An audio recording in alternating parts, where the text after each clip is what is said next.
Welcome back to the show. We are Green Room Radio, the dopest radio show in Las Vegas. Verified, stamped. What else do I have to say about that? Not very green. Better than the Club Killer show. Oh, I don't know about that. We got beef now. To my left, we got the man, the legend, Mr. DJ Deville. Hey, it's a pleasure to be back. Who started this show with me back in 2020? Yeah, it's crazy, man. 5-6 years. 6 6 years already. Years ago. I've been knowing this fool forever. Man. I got my partner in crime, Miss Little Rach. You already know. What's up? And then we got a super well-known guy out here in Las Vegas, Mr. Stellar. Stellar, what up, man? What's happening, guys? Yes. Thanks for having me on. Big fan of what you got going on your social media. That's what caught my attention. The nostalgia. Yeah, right. 15 plus years. For me. Yeah, like what made you want to do that? That was actually like really cool to.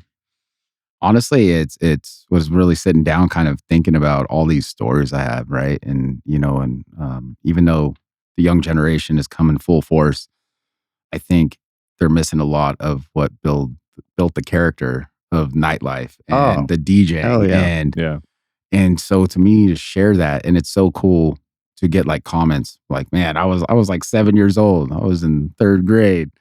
Bro, everything you were talking about, I remember the dorm days at the Hard Rock. Yeah, and what's funny is when I really started like sitting down and writing, compartmentalizing, memories, I was like goosebumps the entire time. I was like, you had pictures too, which is even crazier. Like a lot of them I can't share. Yeah, I can only imagine. So would you still had them on your iCloud still from your phone, even from way back? What I'm really bummed about is most epic ones were on MySpace.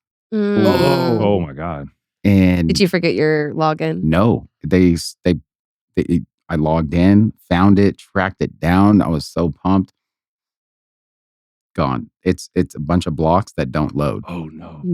Oh, and shit. I mean, I guess they didn't get converted over to like the new. Yeah, after JT bought it. Oh, yeah, it was Justin Timberlake, right? Think about how expensive it is to maintain those servers. Yeah, I mean, for sure. There was even like that pick service that I belonged to that it was like a Pick Buddy or whatever. What was it called? God, but it's a company that helped serve Photo Bucket. Yeah, Photo Bucket. I still oh my gosh, Photo Bucket.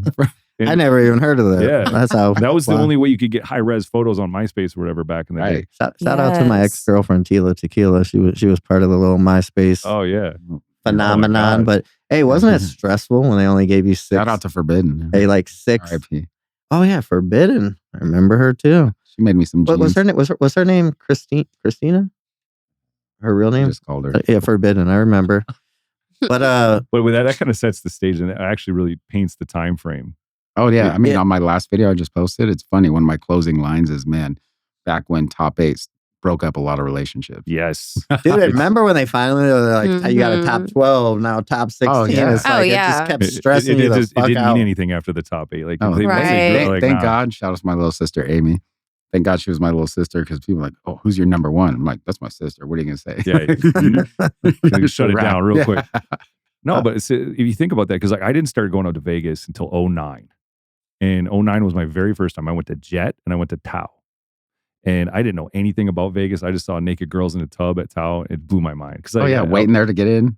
Oh my God. Was it Tao Beach? No, that was just Tao. to get into Tao. Right when you get to the top of the escalators. The tubs or whatever. Yeah. It was that was like, I didn't realize how many different clubs were happening, because I kind of live vicariously through like YouTube and MySpace. Like I saw like AM videos and all those sort of things. I didn't realize how much of a frenzy things were becoming. And it's ironic because you think about the crash of 2008, and it was kind of counterintuitive because Vegas was on the come up really fast after the crash of 2008. And it seems like every single year, things got crazier. And I missed out on a lot of those parties because like the things you're talking about, I never even got to witness. Oh my God, this is kind of crazy. I'm just going to hold this up. Pop Snoop is actually calling. Hey, Shout out Pop Snoop. Shout out Pop Snoop. Detailed. Where are you from? Are you from Venice Beach? Venice California. Beach. When did you get to Las Vegas? I got here 2006. Yeah, I got here 2005, and I mean, I'll tell you the first time that I heard your name was through Tony Verdugo. Yeah. Where did he go? I don't know. He even fell off his socials. I know he got sick with something, and then I know he moved back to California. But back then, like legend, Dre's legend. Utopia. Empire Ballroom with Gino Pinto, like it was. I tell everybody that what is it, Utopia? I showed up. It was just me and Paul Rosenberg, and I'm actually dressed right, and he's wearing warm-up pants. And they're like, "Nah, you can't get in." I'm like, "What do you?" I'm like, "What do you mean, bro? He's an attorney. He's our manager." And I was like, "We need to talk to somebody." And then Tony came up. And he's like, and he's like, "Don't ever fuck with these guys again." Brought us in, and Tony was actually the first dude that I met, but Utopia was fucking nuts. I mean, all those were nuts. Utopia was prior to me moving. We used to leave like the Boogie in Orange County or Avalon in LA. And, Avalon. And just be very awake at the time and just be like, let's go to Vegas. No clothes, no like bag, nothing. Go get to Utopia by like 5. Wow. And I had a fake ID back then. Yeah. Well, so what actually brought you to Vegas? Like what was the final straw? Like, hey, I got to just move to Vegas. I was obviously really big into music. Was throwing parties. Wanted to get into artist management at the time. And especially just being the scene when you're here. It's larger than life. So you weren't even thinking about DJing as much. No. It was artist management. I was more artist marketing. Like I ran at the time. I was running Donald Glaude's like MySpace. Oh, whoa! Shout out to Donald Glaude. Yeah, absolute legend. Love that guy. And was just kind of really trying to find where I fit in to music, and just knew that I loved it. I played ice hockey my whole life, and I didn't go pro. You played ice hockey in California? Yeah. Was it big out there in California? It was huge because I caught the Gretzky era. And my stepdad at the time, he had friends that played D1 hockey in college and all that stuff. And so he got me on the ice. And there was a point when I was like 4 years old where I skated more than I walked. And it just, ended up on like junior Olympic team. I loved it. Like, especially being Garcia from LA. So I was getting attention like everywhere. And then, I got injured and ruined that and lost my scholarships and shit. But basically went from that to all of a sudden like parties, girls, and went to my first rave, got taken my first rave. Out here in Vegas? This Riverside, like San Bernardino. Yeah. Oh, wow. Of course, the IE. Shout out to the IE. Yeah. Avalon, all that shit. And fell in love with the culture, honestly. I especially like, I would be, all my friends would be like beat it out, raving, and I'd be in the D&B room like throwing kicks. Like, love it. So I just what's the DMV room? Drum and bass. Drum and bass. Yeah. Oh. See, that's how much I know. Where did you start out with the Insomniac parties? Like when they were first coming up? Yeah. Come up on them? So those, especially Lake Paris, when Pasquale was doing stuff out there, and then Together as One, LA Coliseum, a bunch of underground stuff, even rave parties at the Rocks in Riverside, and then a bunch of LA like downtown. It just I kind of fell in love with the music, then the culture, and then wanted to bring to it. I was throwing underground parties with a fake ID and fake business permits when I was 21. I mean, when I was 18, but said 21. Were you doing the balloons? Or the whipping? I remember the Insomniac guys. I floated around a lot. Yeah, they told me they used to call it like, what's that thing? Escape Balloon Land. I mean, they said the balloons is what like really gave them the money to like really move up in the game. Are you ketamine right now? Yeah. Literally. You got to be kidding. You got to be kidding. No. What was like what was the first nightclub that you actually went into? Do you remember like the headliner? What was going on? And do you remember any of that? Vegas or LA? When you went to Vegas? Yeah. That's crazy. I can remember it almost like yesterday. It was on the second floor of Utopia, looking down at Skribble and being just mesmerized by, especially even like, the little pieces of tape on the vinyl and all that. And looking down, really having an understanding like more of just how it went down. I'm trying to think what is Utopia? See, this is where That's Empire Ballroom. Yeah. Okay. Before it closed. And before that building. I'm trying to get the visual. So yeah.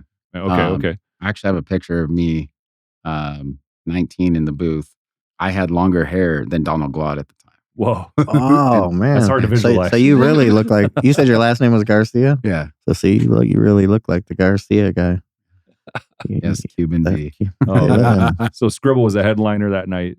Yeah. And I was just overlooking the balcony and it was insanity. Yeah. And, move on like 6 years later, that at booth table 33 at Empire was the Stellar booth. I was just like Yes. running it. Just That's so crazy. much fun. I remember when they would call the tables by the number. Yeah. I do remember that. I mean, I remember New Year's Eve in Kaskade. He just played the ball drop in San Francisco. And that was very uncommon back then. This is 2007, 2008. Mhm. To fly straight from a gig to play another gig, back then, that was wild. That was wild. That's when he was still rocking no shoes in the booth. Oh. See, I was never a Kaskade fan. I don't know why, but I'm starting to realize how long Kaskade he's been doing dope, this. but I mean, that makes me flashback. I don't remember him even from that far back, but yeah. Kaskade is great. No, he's but great. Think about when was his first hit? Like but I mean, think about Move for me. And that, I mean, I remember being at Seamless just to be like noon. Dude, Seamless was just from what you said. Probably one of my most epic moments was at the end. Well, first of all, somebody saying, "Hey, this guy wants to meet you guys." It was me, Flavor Flav, and Derek Jeter, and we went behind this curtain, and Mike Tyson was sitting there with like a big ass pile of stuff by himself. And it kind of like disturbed me because I was such a big fan of his, and I'm like, he's just sitting there blowing stuff by himself. But I remember we left. You know how you would sit there waiting for a cab? Yeah. But I just remember like it was Skribble, Jeter, just the most random group of people. Yeah. But dude, Seamless was popping. Because like this is another thing that kind of blows my mind because I feel like every time I go to a club, I don't see that many celebrities anymore. It was all celebrities all the time. It was super celebrity driven, but I mean, you got to think too, that was before you can get caught up on social media. And there's no phones like that. Yeah. That's so true. I mean, it's one of those things where like the culture of it, like, like the Leo DiCaprio's showing up randomly at places. Paris Hilton. You got to think, it used to be rude. Imagine taking a digital camera and flashing it in someone's face. Right. Now phones are so common. People don't even like. You don't even know. It's not even rude. Yeah. Right. And you actually just kind of zone it out. Yeah. Like you just like on your blinders. Mm-hmm. Yeah. Was there a point as a DJ where people were taking the little cardboard? Or I mean, the like little paper. The paper. Yeah, like the Kodak. Like the Kodaks. Yeah, yeah. I mean, bro, I'd always take them and then not lose that them. old. Dang. Does that go way back? I mean, that was like 98, 99. I mean, yeah. Okay. I was still in high school. Yeah. Okay. No, damn, I am honestly, but it was like the Nikons, the Elfs. Like those little cameras. Yeah. Oh yeah. And I used to like get the not the Nikon, Panasonic. Yep. And it was like super small.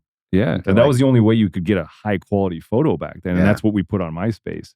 I'd always lose that. You'd have to say, hang on to that thing. But it's the anonymity of that era too. I think is what's kind of like profound because everybody went out, like the NSYNC crew, like the whole crew would go to the club.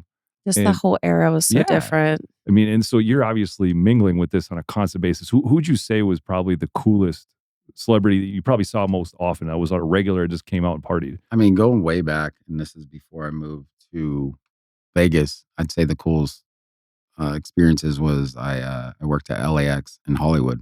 Okay. Before the LAX and at Luxor. Yeah. Ooh, I didn't even know they had a LAX Hollywood. And that was where Aoki got to start. He had Banana Split Sundays. Yeah. And it was basically just him and all the scene kids. And, I remember I was friends with the guys from Hollywood Undead. And oh my gosh, classic. I remember they were like, bro, there's no way they'll let us into the club. That they were just grungy rock stars. Was Aoki called Aoki? What? No, I mean, one of them said that. Oh, fair. Otherwise it'd be like, fuck them. But no, they're all cool shit. And but I remember a specific memory. They're like, "What, you're really gonna get us in like this?" I'm like, "Yes, just come, let's go." And got them in. But to watch that transition to back then from dress shoes, I talk about that in some of my nostalgia videos, to Converse, Vans, Jordans. What it is now. Cool. Yeah, like, Guyliner being like, it went from them not being, oh, I'm Guyliner on shit they're not going to let me into. That's all was getting let in. Next thing you know, it's Avril. No, you're good. I was say Avril Lavigne and stuff backstage. Oh, yeah. It's like such a crazy time. Like obviously things have changed since then, not just the clothing, but like, let's talk about the energy. Like what do you see what do you see like that's different from then versus now in terms of energy and how the crowd is and just Was LA always different from Vegas? Total, Always, it just always will be. You yeah, know, total it's kind different of like you vibe. can't L.A., New York. Right. They'll never be the same vibe. You know. Well, Mhm. because LA is an early crowd. They always want to go out early and go to bed early. That's Well, always what I've always they perceived. have to closing at Yeah. like 1:30. Oh, it's the Yeah. house parties, I think, up Yeah, in the the house hills. parties are the Yeah, only thing you have it as an the hills option. parties, but you know, can't talk about that here. Yeah, But yeah. how has that energy changed? Energy wise, and that's a great question because I've watched it. Like everything's full circle, you know, and to see now even energy kind of coming back, and I have a lot of respect for that. With Vegas is, yeah, it's a different era, different time, and there's peak eras of every era. But Mhm. like to watch something be so straightforward, hands in the air, no phones, and to go from that and to watch this new appreciation kind of getting back into that same style energy, but in a different way is really cool. Because a lot of people just want to talk shit. All these kids will never know. And Mhm. that's what I really like honed in on with my nostalgia videos and paying attention to what is now and what makes it. Because, you know, we we're just like guys that were older when we were kids. Well, you guys will never know how it was. You Yeah. know, like Yeah. Woodstock, blah blah. Like, you know, you'll Mhm. never know that energy. But it's if you can sit back and really think about how it's evolved and being a part of that evolution, because we are. Yeah. You know? No, when you break those down, I was like, holy shit. Just the whole revolution of the what was it? From the rehabs to the I mean, I think it was what was it, babies? Was that even I did body English. body English, Yeah. yeah. Yeah. But yeah, I mean, it really shows that. But I try to put myself in the shoes of the kids, especially since I do artist development for, you know, you know, 18, 20-year olds right now. Mm. Because So what's your honest opinion between your era? So I would say Deville would be in that era. What do you think of the people now that are like running the clubs now, I mean, resident wise? you just have to, you can either hate or it's, my biggest phrase is evolve or dissolve. Mm. You Yeah. know, like That's a good one. you can sit back and be like, you know, the old grandpa back in my Mhm. day, Yeah, yeah. Yeah. or you can be like, what did they have? You know, what were they given to grow to be in our position? Half So of them Well, like didn't have what are maturity. you Well, I what are was gonna you say, like, maturity Mhm. combined with relevance is a dangerous combination because that's really what it takes. Having that mindset of evolving. Like you look at somebody like a Mhm. David Guetta who's in his 50s and he's listened to trends. He's actually cared about what's going on currently as opposed to just reminiscing on his sexy bitch era. He keeps moving on. And that's why he's still on stage at the top headlines. I Mhm. mean, right. like understanding and developing as a mature DJ is a beautiful combination. So that's why Same constantly. with Tiesto. You think Oh Tiesto's yeah, evolved? absolutely. Yeah, I Yeah, mean, Hundred there's a, percent. like a Carl yeah. Cox. I mean, I mean, to be fair, Carl Cox has kind of actually stayed in his lane his entire career, but He's an anomaly. yeah, he is. He's So Mhm. you, yeah, you remember because the whole Carl Cox phase was that light. Yeah, I I mean remember Light that was was doing it. my most insane moments, and then to be able to play with him, you know, and in Ibiza, and it just You know what was crazy about Mm. Light when it was Carl Cox? Like, I mean, I'm from Detroit, so techno. So I mean, I knew exactly who Carl Cox was. Everybody from Vegas would go to Carl Cox, but most of them didn't even know who Carl Cox was. They just knew he was a big marketing at its finest. name. yeah. Yeah, they just knew he was. Well, Yeah. but do you think that? Oh, actually, that's I didn't realize you were playing in Ibiza. Yeah, Oh, so do you feel like this is something that I've noticed is like a lot of other countries almost feel pity for Americans yeah, because like they're they feel not. superior, like Yeah, also that like, there's a superiority complex. Like, oh, Americans don't understand electronic music, Mm. slash Mhm. house slash tech house, whatever. Like, I probably agree with that statement because when you see these acts like a Solomon come through, like really good, authentic, deep house and things of that nature, they bring them to Vegas. It feels like an Mhm. educational moment. Do you feel that way?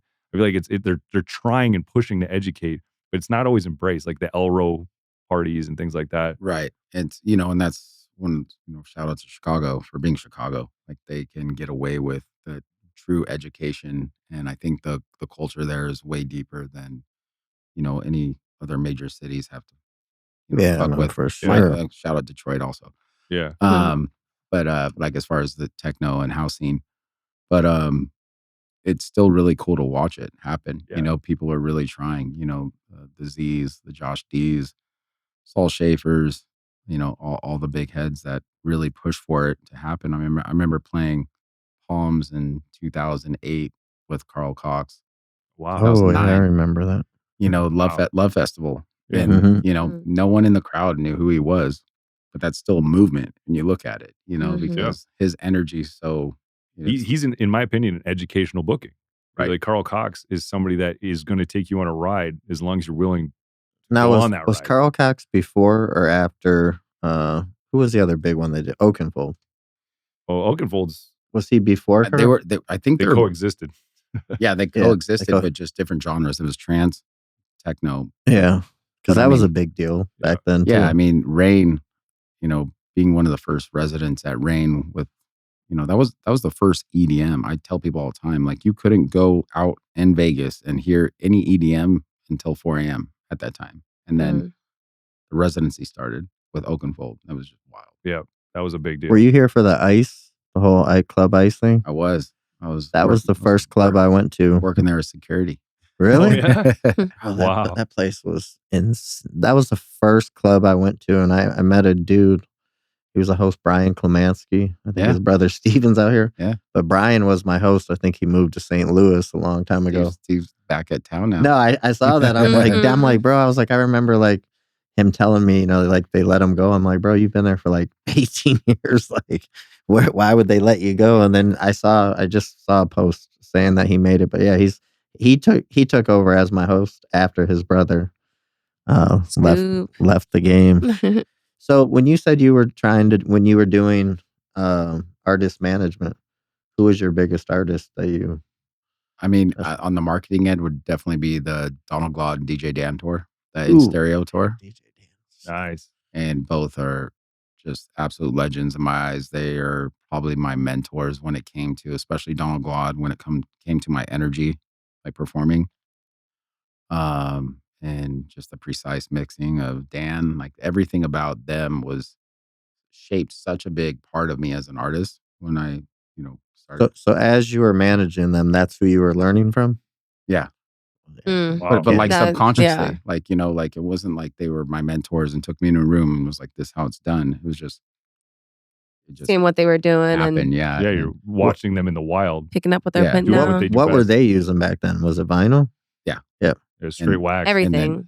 And then Yeah. I remember watching it go to CDs and then to Donald on Serato. Mm. And that tripped me out because he's such a, you've seen him. He's so animated He's and everything. super And animated. to see him go to looking at a screen, Mhm. and I love you, Donald, but like, I mean this from the bottom of my heart. I literally, when I first saw him perform behind a laptop, I was like, I'll never do that, because I watched like my hero and I watched kind of just him going to a laptop instead of just like running it. Doing do it you by ear, you mean, basically? No, Be- no, Playing on- no, but actually no. track selecting and Yeah, I call it Serato face. No, he didn't Like, need it to mix. The guy can Yeah. outmix anybody. He's a beast. But I just meant watching his showmanship. Mm-hmm. And it's not like it doesn't matter. He guy can DJ on anything. Yeah. I'm not taking but away from there was him. an extra mechanism happening there. He got he had to right, be pulled away from the showmanship. right. So it Because was it's a third wheel when you just have normally two wheels. right, So and it dismantled and that. it doesn't. I respect everyone that is a master of their craft at any tool, but just to watch him go from that, just like, his dreads flying everywhere, to like focusing. Yeah. And he used Tractor too, right? Not that I know of. Oh, okay. I might be I think thinking that of was someone Skribble. else. Like, Skribble? Skribble used Tractor for a Yeah, minute. somebody had Tractor. Yeah, a lot of people experimented. And that was, I think, another big problem with that era is there was a lot of experimentation, and a lot of guys kept changing the way they DJ'd.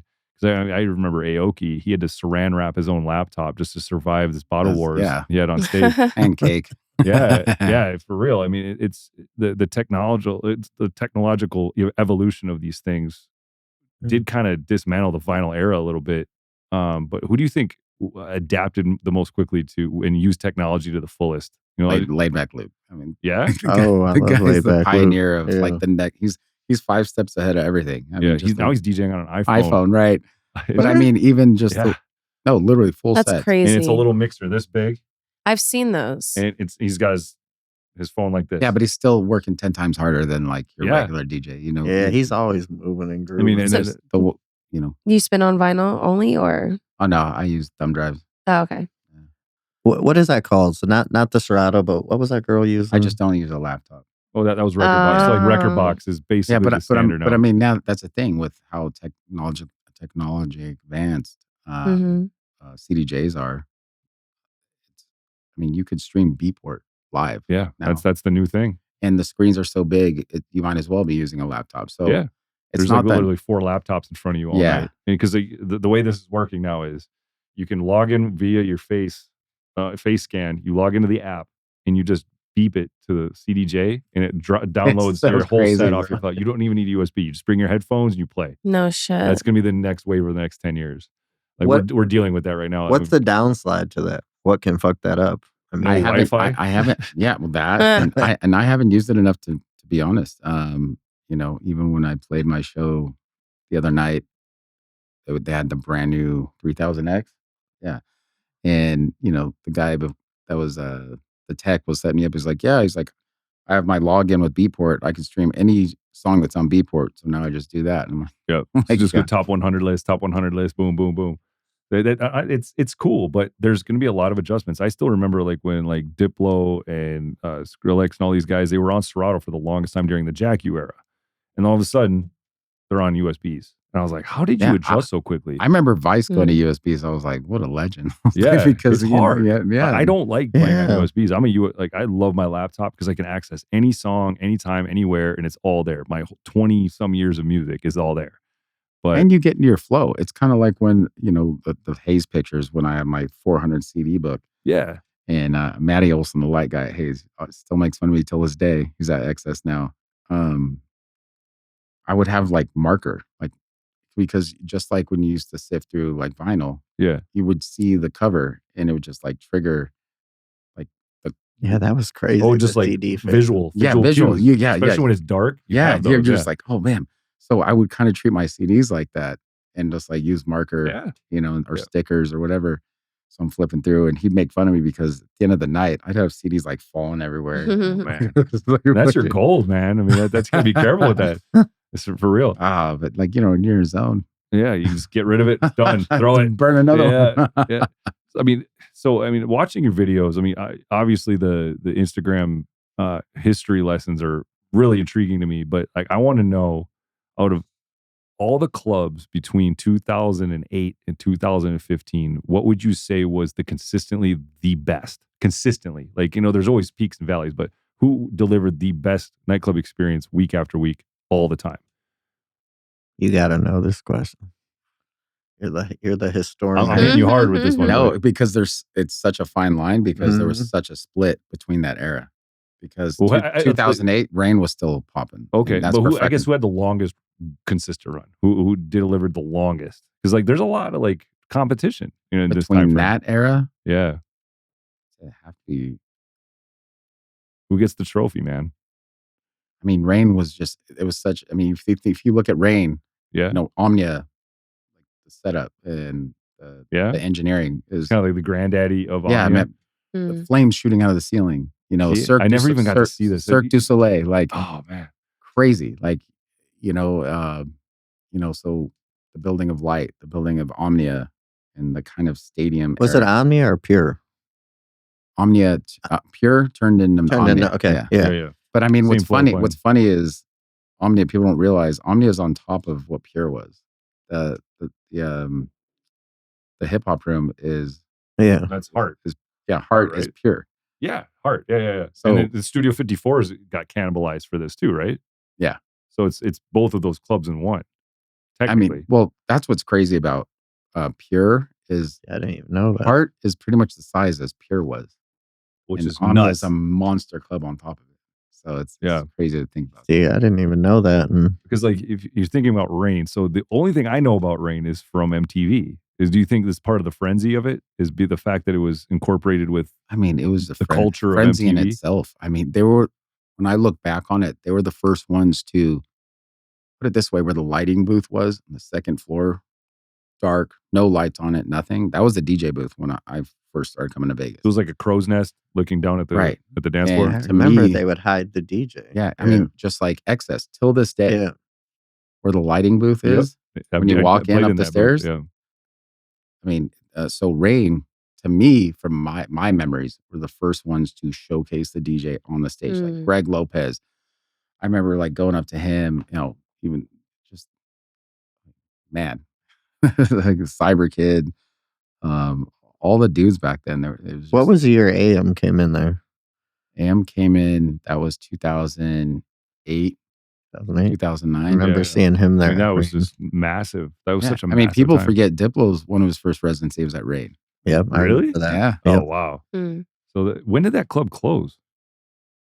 I mentioned 'Cause it. I never got to see this place. You're bumming me out right now. I wanna Yeah. say like 2012 to 14. Because I've only been to Moon. I got to see Moon. I saw Bloody Beetroots there. Yeah. And that was Moon about did it. some cool. That was pretty one of cool my stuff. first big shows, was Moon. And yeah, I mean, Tommy Sunshine at Moon. Yeah. But the booking there was epic first time. Oh, man. So who gave you your start? Who was the first one to be like, I'm gonna put you on? Shout out Josh D, Queen of House Z, Queen House D. Mike Fuller. Mike Fuller. He was a big name. Saul Schaefer. Yeah. Yeah, it's a trip because Is Josh D still out here? he's in San Fran right now. Yeah. That's I remember. I mean, but they all made me earn it. Yeah. I remember Saul Schaefer, because I was a resident artisan at the time, and Saul's like, walk in 200 people, you could close for Oakenfold. Oh, I walked in 220. Oh, man. Yeah, and dude, that was, remember the days they were actually, I remember there was days where they were paying people to walk people in. That was a big thing out here, which was crazy. That is crazy. I'm like, that was kind of like a racket in a way. The hosts It's a lot are of pressure, man. It's a lot of pressure. I know. I seen it. I seen it at its finest. Crazy days. But yeah, I know, so much respect for all those people, especially now. They're still all good friends. Is Mike Fuller still in town? He's back now. Yeah, he was in Miami for a while. Okay, yeah. I just haven't heard his name, and I know Josh D. I remember he went out to San Francisco. Yeah. Temple, all that. He's been crushing it, and he's I love everything he's doing for the mental health side of things. Yeah, that's what I had what was up here somewhere, but what was it called When the Music Stops? Yeah. I got it tattooed on me right here. Did you? Yeah. Yeah, I had I had a thing hanging there. I don't know where it went, but no, so much respect for. I mean, he's seen everything in this industry. You want to know a crazy story about Josh D? This is how crazy, because he did run stuff. So I was the first one to bring Tiesto to Rehab, and the big deal was nobody can get Tiesto. God's Kitchen, which turned into what do they turn into? God's Kitchen turned into whatever group into Hockey. It ended up Hakkasan Group. Right. It was Angel Music Group. Angel Music Group. Yeah. Well, the crazy thing is I was leaving because I was in rehab. I was in drug rehab, and I ended up doing the bookings at rehab. And it was a big deal because the stars aligned. Hey, they were like, they're like, we got this party. It was Jack LaFleur and a guy named Chad Palace. Yeah. They go, we got this party. It's rehab is on Sunday. And I was like, no, it's not. I'm like, it's every day. And they're like, no, dude, we're talking about a pool party. I was like, what? And so they had me doing the bookings, and I'll never forget this. I was walking. I would go in, get my money, and leave because I was like, I can't be in this atmosphere. Insane. It was insane. Oh my God. But I remember leaving and taking my bracelet off and giving it to Josh D because he couldn't even get in. That's crazy. Ask him about that. He came in, I gave it to him, and he went in the out. And that was like I met him a little bit prior to that, but that was, I don't even know what year that was, but it was a big deal because everybody's like, you're not going to get Tiesto from Angel Music Group, I think it was at the time. Yep.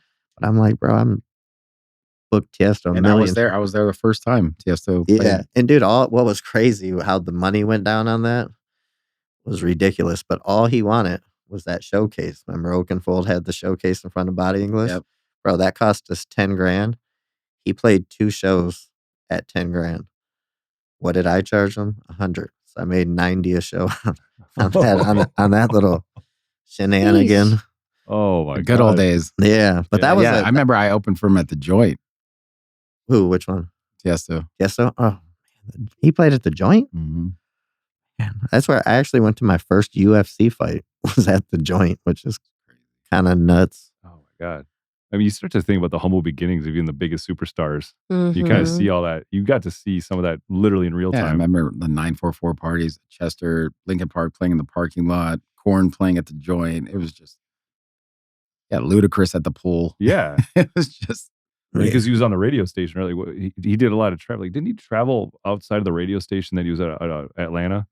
And he'd do like feature events. Yeah, the He was guy just barely coming up. we have a guy from 103.1 Poon that records out of here. Yeah. And he was Luda's partner Right. in 'Cause Atlanta. He was Luda was aggressive early on in his career. Like he was on the radio locally, but didn't he travel quite a bit? He did features like when his first I album think came so. out. Yeah, I think so. I mean, you start to see these type of artists. Like who's, we always talk about EDM artists, but who's one of the most successful, like just live acts that you got to see that they got featured in Vegas? Because like I always take that for granted now. You see like the Fat Joes and everybody else, but who kind of like crossed over into that when world? I remember the year I moved to Vegas, it was when Kick Push was crazy. Like everyone's MySpace was Kick Push by Lupe. Oh yeah. And I remember Cool. seeing him perform at it was either Tower Body English, and I was like, damn, this is nuts. That was sick. Lil Wayne, obviously, especially back in those days. Yeah. Mhm. Mhm. Um, Is that like Lollipop era or even before that? that was Lollipop. Yeah. Because that Yeah. was that was his biggest hit. That Yep. was his biggest hit of all time. Mhm. Because like there's a lot of artists that I've heard. I mean, like, Merlot, like those epic parties you hear Yeah, about, that Eric Murillo where was they at would just Tau they would forever. cover all the windows at Tau, and that shit would go till 1 p.m. oh wow. And then you had guys spending crazy money that would take all the waitresses. He would pay to open up the bikini shop, buy them all bikinis. Then he'd open up for a private party at Tau Beach. What? And See, it's like, dude, What I a wasn't time. invited to those parties. Man, Damn. 1 p.m. So you just close the windows off and just keep it going. oh yeah, it was That's absolute savage. insanity. I remember hearing about it. I never I'd Mhm. actually never made it to a Murillo party, but I I feel know like that I've they're lived the PG Vegas. Yeah, and that's Really? that's like Same. Jimmy Green up. Like, yeah, he's the epitome of, the beginning of a mood director. And Yeah. that was and then he went over to live in Miami, absolutely crushed it. And it was just the things that went on, like that. Well, okay. just doesn't- Oh wait. So what's the craziest story you can tell on camera? Yeah. Straight up. Because this is you're like telling these little inklings. Like, Yeah. what is there a story that you can share that still won't get anybody in trouble, but still is epic as fuck? Like that's now I really want to know because I'm getting really. Do you think back then severe FOMO. the rules, like the rules now, are a lot more stricter than they were back then? 100%. Oh yeah, 100%. it's I mean, more it's- corporate now. Yeah, It's Disneyland now yeah. for real. I mean, it really is. But I know his brain's working right now. Overtime steaming. Oh I'm man, trying to think what there's That's- a lot of fun times. I saw, dude, I saw Miss. I mean, I'm not even talking about afters. I I'm saw- talking about in public. Oh, on I'm stage. talking during DJing. Mhm. Yeah, yeah. just and see, it's just still seeing it. controversial. Oh, I- Out of sight. Oh my Oh, god. I've heard stories. True. What about the Paris Hilton under her the? and Nicole Richie. I saw them with a box of whippets under a table at Excess. Just kind of fucking random. Super random. Yeah. But I Or- mean, it's Or her sucking I'm dick. just Yeah. saying there's a lot of Afrojack. things you can't see below the DJ. while Yeah, he's yeah, playing. yeah. That's what I'm saying. Yeah. I When mean, hey, so you ended up coming into Light. How long were you at Light for? I was there from opening till 2000. When did it 17. open? 2013. Dude, I really liked Light. Oh, was mean, it that's true heard it was designed by Swedish House Mafia? I Amy, always heard that slash that rumor. Amy Thompson and, Okay. and Cirque du Soleil. Inspired by Swedish House Mm. Mafia, Right. I mean, essentially. she is such a beast. And, she's the I think G- that Circus Soleil shadow box was like the coolest thing. Oh, especially, were you there when they do the BMX riders behind it doing like backflips and everything? Oh no, my I just God. saw like the mood dancers. And it That's was- the only thing I got to witness. And it was so cool, like for me, because they were like, hey, you need to start coming in and playing during their rehearsal. I'm like, Oh. okay. And The rehearsal, the BMX guys? no, well, Oh. that too, but the Cirque du Soleil mostly. Yeah, like the Oh. actual Mm. shadow Oh, box yeah, okay, acrobats. yeah. And because they didn't want that, because this is the first time they ever did something that was not completely choreographed with music. Right. Oh, They had to shit. vibe. Right. So, It was freestyle dance, Wait like a minute, go dude, I dancing totally on a forgot high that. level. and that's what was so cool is I got close with a lot of them, like hanging out, like, hanging after, like whatever. I ended up having like a silk set up in my backyard. They'd come Whoa. over like next to the pool. I had an in-ground trampoline. They would just be going off like, Oh, that's sweet. anytime you want. We've had a couple Cirque people on here, and it's funny. I know they don't tell the truth, but I'm like, do you guys get fucked up? Because I'm like, you guys do some insane shit. Like, I don't believe that that's a job that you can really I mean, go into hungover. they're pretty but- precise. Yeah, like Mhm. that's Yeah. a high level. They they're, are. and they're high-skill job. extremely disciplined. Yeah. Like I can tell you, Yeah. even partying like into the afternoon, whatever, there was never one time where I saw one like out of sorts. Like Yeah. Right. I would never No, have to be like, they- are you okay? Oh yeah, especially I mean, if you got like 2-3 shows in it on a Saturday, you can't be getting turned up on a Friday. No, you gotta just be seriously. razor sharp. Because I mean, Yeah. there's people that have died at Ka. Like, Yeah. and it obviously wasn't Yeah. their fault, but Yeah, like, I mean, it's I remember dangerous. seeing all the Cirque shows before they had to clip in. Like, Yeah. when they were doing the diving and all that stuff. Now by law they have to clip in. Yep. Mm. Yeah, it's definitely they're not living the Vegas lifestyle. I mean that's Olympic athleticism. I mean it really is. But I mean it just the fact that you got to mingle with that type of talent as a DJ. I mean, does that change the way you program it all? I mean, are they giving you feedback or? I mean, that's what was so cool. And I remember my favorite was they all loved like super hard like drum and bass and oh yeah, so High when tempo the stuff. when the club The when the club would European- Yeah. close, I would play like 160, like, Yeah. straight run it, and they'd be just battling each other. Oh, that's sick. Like the clubs, the lights are on, everything, and I'm just like banging it out with the Cirque team. So it was super fun. So as a resident there, like I remember when I was doing stuff at Excess, were they telling you, like I remember I brought him in one time and, Jesse's explaining to him that he's got to play bad. And he's like, what do you mean? And he's like, I'm going to play how I play. And he's like, no, you got to, did they tell you that? Yeah. With Heather, huh? Yeah, 100%. It's just a Vegas thing. I'm like, man, they would tell these guys. And I I was remember, I was the first person to ever open for Zed in the U.S., Vici. Wow. And I remember the first time I got an email with the do not playlist. I Oh, was Well, like "Oh." all the songs that you're not allowed to but play. it's a gut check. And some of them being like 100 deep.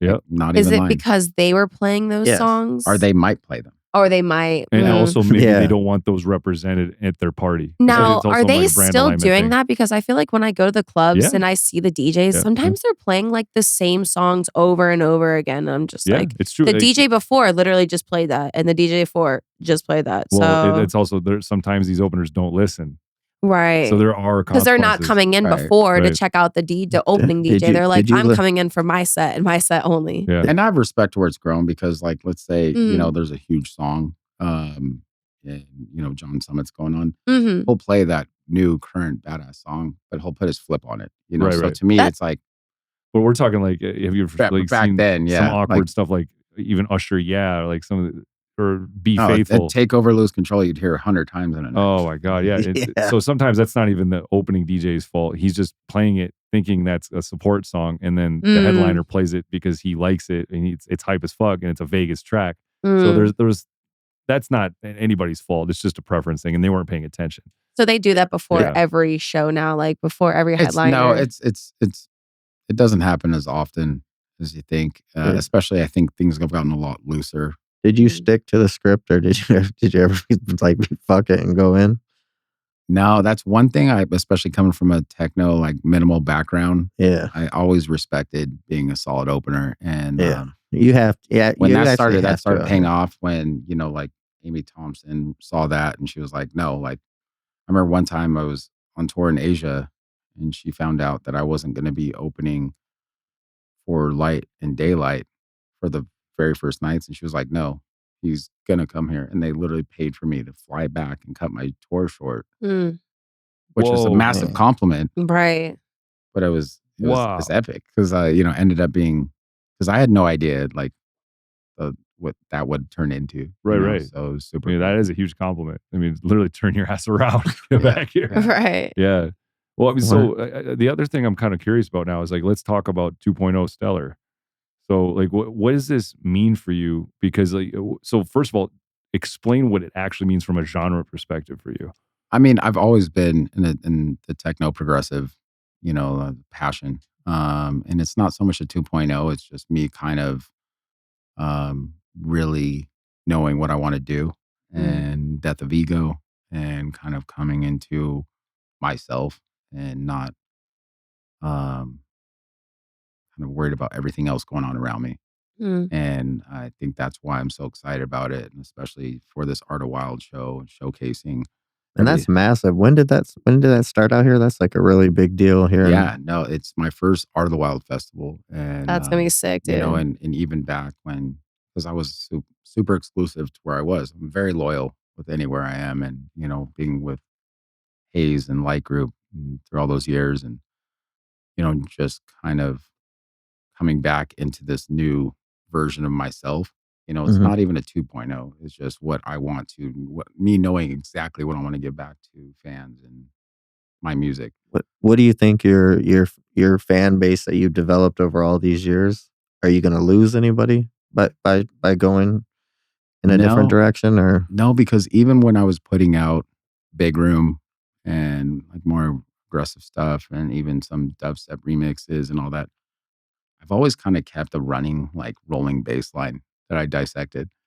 And looking back on it, even when I would play my bootlegs of popular songs, because I didn't want to like sell out too hard. Like I remember when I first had my Hayes um, audition, I was like downloading Calvin Harris and shit for the first time. But I put like, some like like Rolling Toms and bass line underneath it, Mm. just to make it at least my style. For And, sure.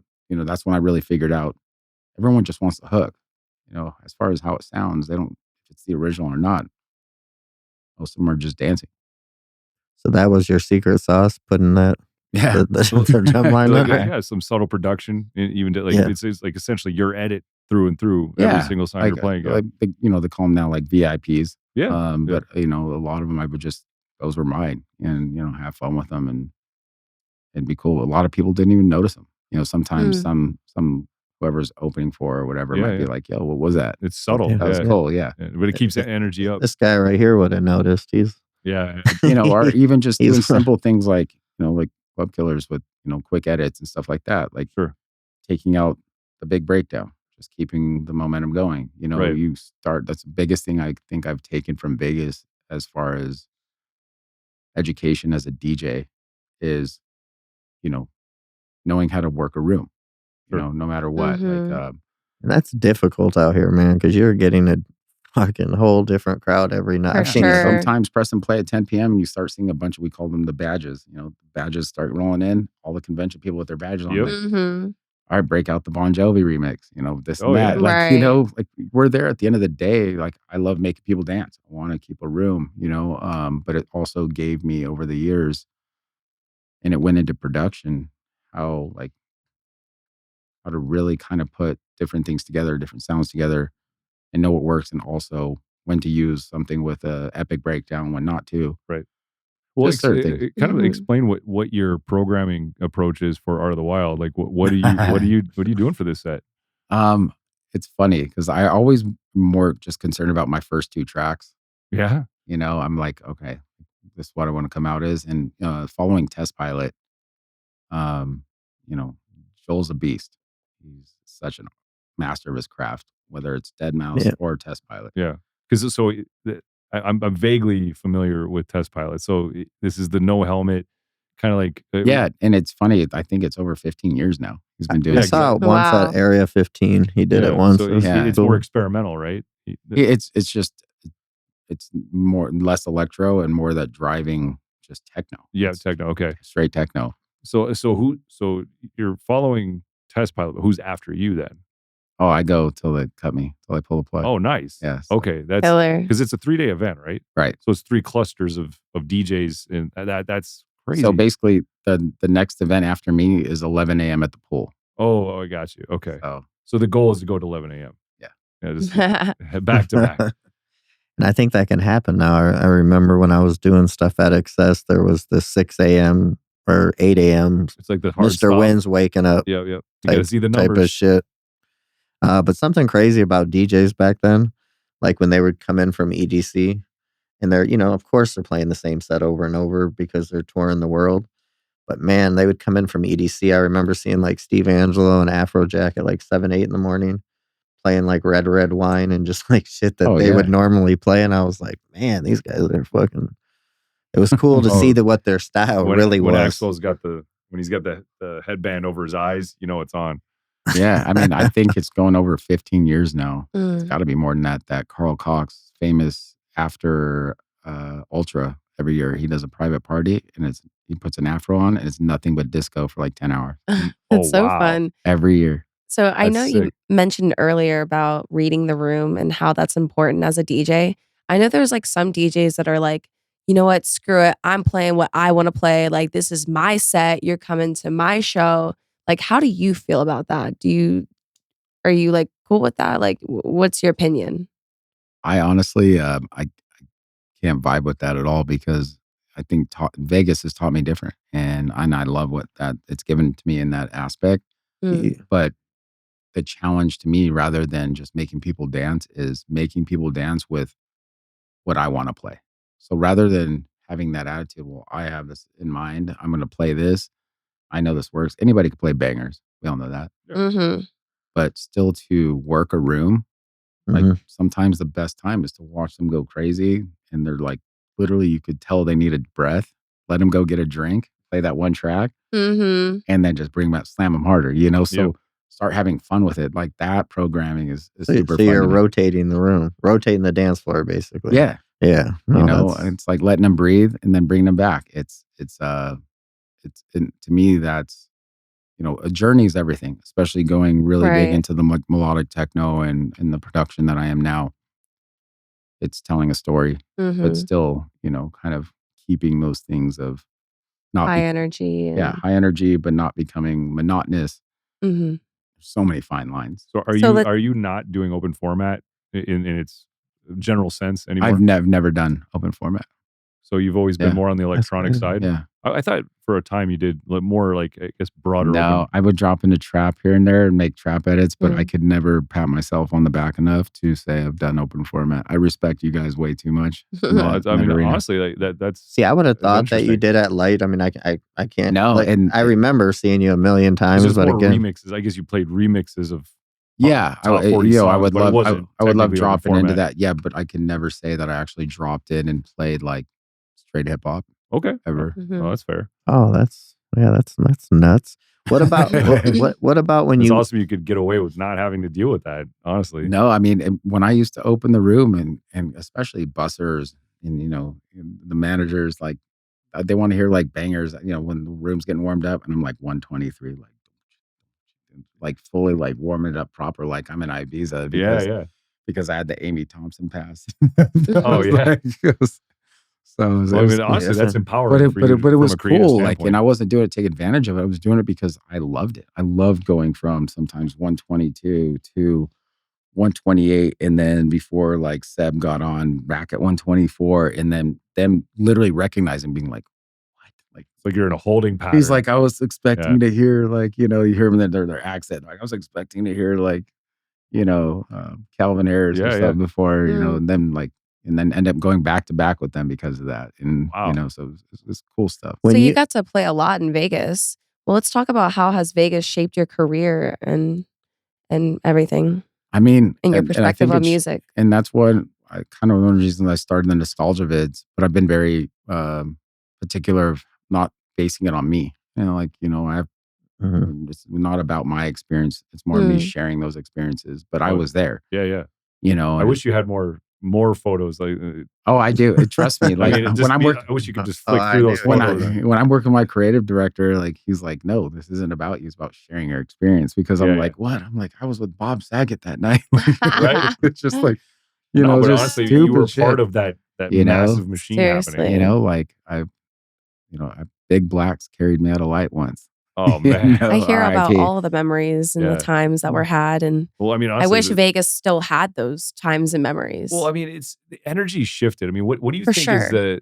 I mean, I don't want to punch down on Vegas because, like, I think there's enough people doing that right now, but do you think that we are kind of entering some sort of like it's like a growing pains period. We're leaving an era and going into a new one, and it's going to take time because we're dealing with a nightclub economy that was entirely based on EDM and the EDM bubble as it was Mhm. since like '09, the Swedish House Mafia to current. Mhm. So things have shifted, things have changed, consumption has changed. Mhm. It's more health focused.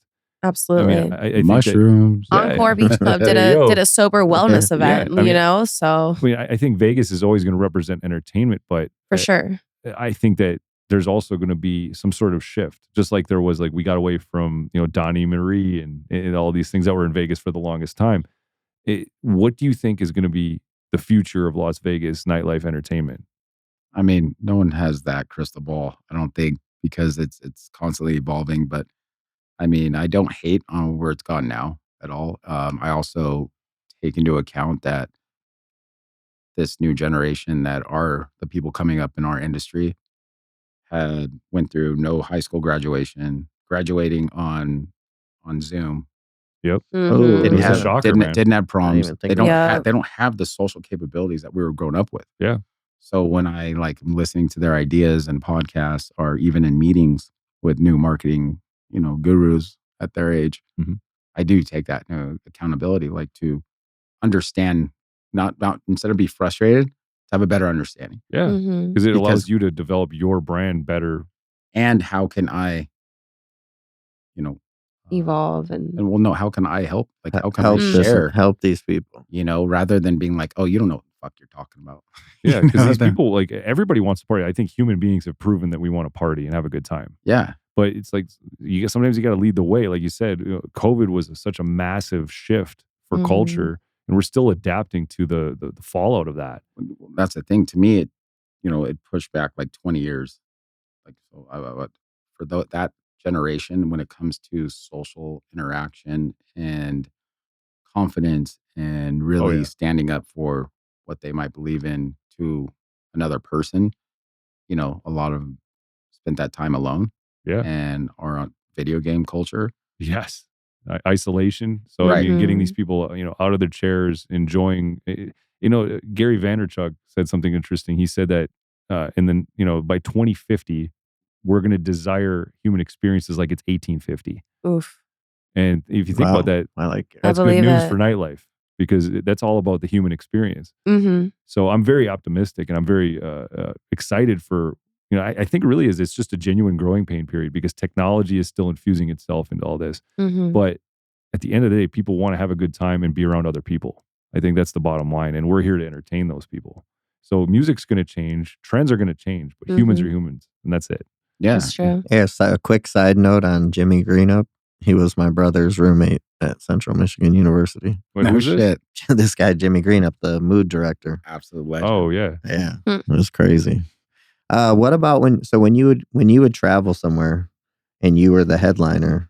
Did you put rules down on like the guys opening up for you? No, Did you bring an opener with you ever? no. No. I mean, if I could get away with doing like a Stellar and Friends, or when I play in Chicago, like all those guys are family, and help put me on, and so it's just like a pay it forward thing, just like if they came out here, I always did my best. I had my Stellar and Friends every Friday at a daylight, Teen Wolf, Shellco, shout out to all the locals, Oh, yeah. Yeah. um, you know, that was always, big part of the gratification what I do, Yeah, and it was that big here in Vegas. Like I felt like just something I saw, like you really had to be in with these different cliques with these clubs to get in. Can't keep up, bro. Yeah. That's Eh, the biggest thing about even getting back into Vegas, with doing everything I've been doing recently. Because I moved away during COVID and I came back in September. Oh, so you moved away in 2020 Yeah. and you just came? Where'd you go to? Huntington Beach. Honeymoon? Oh, I Wow. can see you Mm. So I out mean, there. it's a lot of like going through the Rolodex, right? Figuring out who's who, where they're Yeah. at. I mean, and that's the thing when I tell, the kids that I help now, and biggest thing, and I remember Mikey Swift. I was at a party I with like remember. Skittles, CJ Johnson, and Shift. And I remember it was a house party, and it was a cholo theme, cholo theme. There's a picture of it still somewhere. And I was talking to Mikey Swift. I was like, like what? How do you get ahead out here? And it was, but I'd been here maybe 3 days. He goes, you take all your money that you have, and you go out every single night and meet everyone you can. And I That's it. give that same advice Yeah, to everyone now. that Yeah. Seriously. makes total sense because it was tough. It's tough for outsiders to get into I mean, the that was before, straight up, oh, what's your gram? Or, it was like, I would make sure I would never leave anywhere with less than 10 business cards. Wow. Yeah. And it didn't matter if it was a host, a manager at a See, I feel like restaurant. that really is like when you boil it down, that's your secret weapon, is like being able to Networking. actually, just network. Networking. I mean, So I'll admit I'm not that great at it. But I mean, it's I'll admit that like it's tough because like I get so in my own head with like, focusing on being in the studio, and then when I get into a club, I start getting ADD with lights and everything like that. And like just being able to break the ice, speak to people that matter, and just like you said, collecting names, figuring out like and actually connecting dots. Because it's one thing to have the card, but actually understanding the political impact of each one of those people, how they associate with that nightlife environment, the business itself, who they report to, who their boss is, and who are their subordinates. When you start putting all together like a puzzle, and then talking to the right people and saying the right things, you don't know who they know. Like even the manager of a restaurant, his sister could run the booking for this warehouse party. Like so that's your indirect connections too. Yeah, just talking to the restaurant that's next to the club, or it was somebody you just happen to be friendly with. Boom, next thing, hey, you're a DJ. Oh, cool. It costs nothing. Yeah. To network. So are you nervous about doing Saturday night at the Art of the Wild? Oh yeah, I love this shit, and I just especially to see all the support I'm getting from the like day ones. Yeah, like people commenting on stuff like bring it back, like Artisan. Yep. That's the is Artisan. Oh, it was a weed hotel for a minute, and I guess it's closed right now. It's for sale. Yeah. But I mean, somebody needs to buy it. Artisan was Seriously. crazy for a minute. It went crazy for a long time. Long time. I went through a few of those little after my first 12-hour set. Yeah. Wow. 12 hours, 46 minutes. Oh my God. Jeez. And that was on Serato, or was that CDs? I've never used a laptop. Never. So that was CDs back. And then I went straight from CDs to the thumb drive. Okay. Wow. That's a nice migration. I've never done 12 hours. What's been your favorite? What's your favorite place to play anywhere? In the U.S., let's just say in the U.S., favorite city. I mean, 11 just goes so hard. Yeah, I see that you're at 11. I love it. Excess is just its own beast. Yep. Rain back in the day. Anywhere. Philippines, so fun. London goes nuts. It's different vibes. Like each has its own special thing. Like I love dark, low ceiling rooms. Asia's really big on that. Like, there'll be like 2 tables in the whole place. And did you do a China run? Yeah, I've done 3 Asia tours. Yeah, what were the ones? I lived in Shanghai. Yeah, that was Yeah, I played Ultra Korea 3 times. Nice. Yeah, I did Budweiser Storm Festival. Sick. And like Afrojack was a headliner, and they were supposed to have Avicii, and that was right when he was getting sick. They ended up booking Kesha. No way. What a transition! Yeah, that's crazy. That was their equal exchange.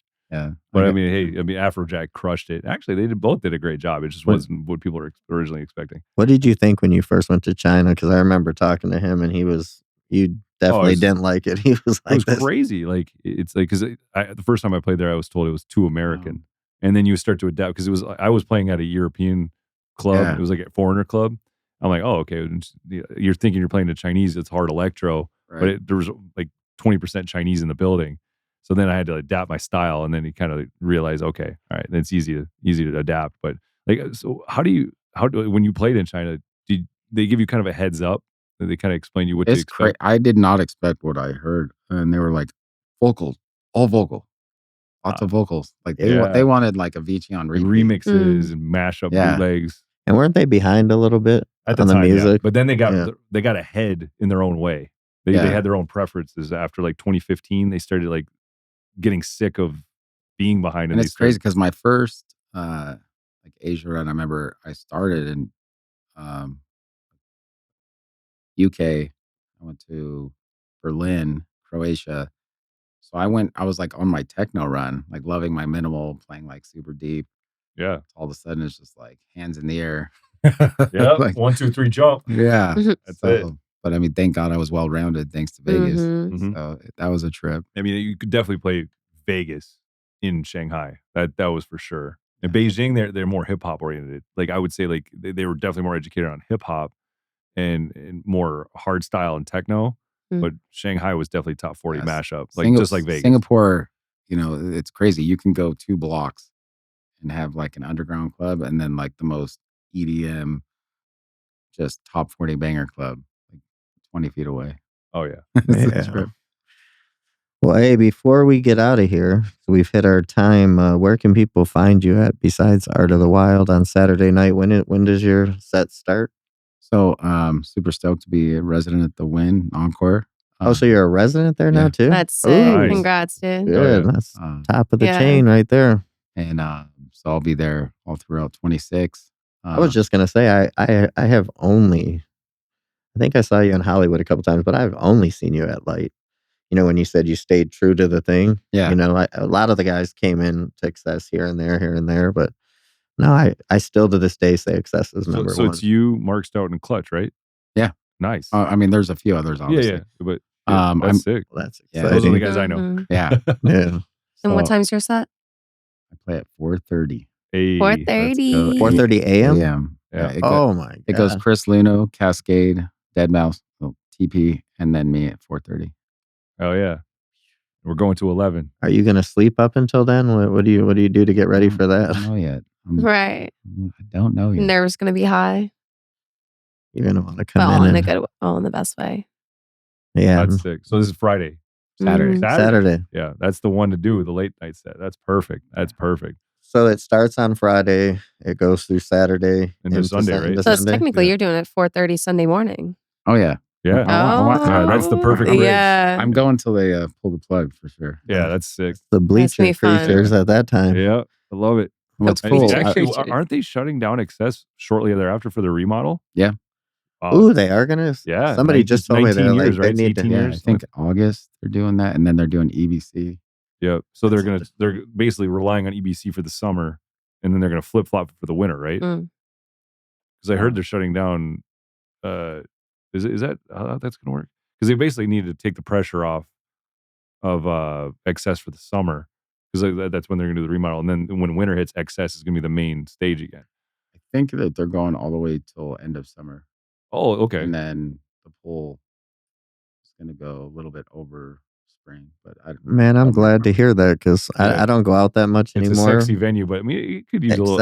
Excess is still the spot though. It isn't is. It's It's just the perfect floor plan. It's just got a vibe. It's insane. and then Trist, the whole Trist era. Oh, Trist yeah. was Oh, incredible. that video's coming. Hey, dude, Nice. the part of the night when people started jumping in the water, that was the fucking. Crazy. I remember people one person would jump in and it'd start Hey, the whole we little. can do that. Let's go.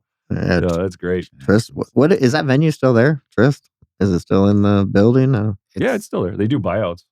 Yeah, it's Do they? still it's like still a room. Okay. Yeah, a lot of those rooms they're still there. They just don't push them like they used to. I mean, just that waterfall. It was such a vibe. Oh It yeah, was People don't realize it. beautiful Like, in there, man. man, It I was- remember Jermaine Dupri, Yep. Marshmallow's first gig. Like that shit was crazy. oh yeah. Yeah, I remember the whole Jermaine Dupri era. That was had everybody in there. So, what nights are you going to be when you're a regular resident there? It's gonna be Saturdays. I'm gonna do a couple pools, Encore Beach Day a month, and a couple excess.